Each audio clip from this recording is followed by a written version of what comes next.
I don't believe we give enough grace Hmm. to people who are hurting. And there's this whole stigma about grieving when it comes to somebody who commits suicide.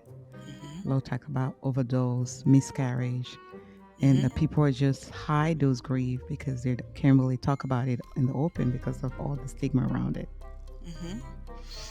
And those are very challenging Hmm. because, well, they did it to themselves.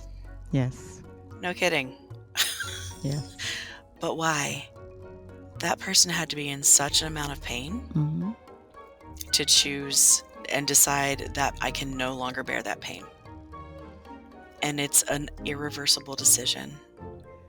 And most likely they just want to be out of pain.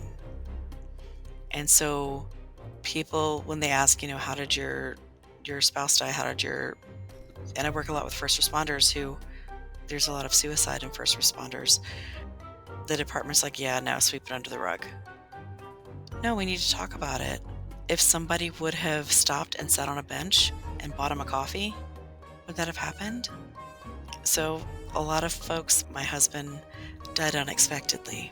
They change it instead of my husband committed suicide. Yes.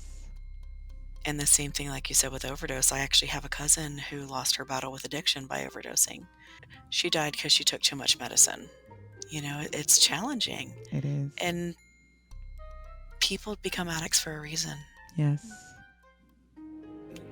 You wouldn't wake up tomorrow, I don't think, Jane, and be like, hey, let's screwed up. Yeah. It's just not, you're looking for an escape of something. Yes. That's the way they used to cope. There's an underlying issue that's going on.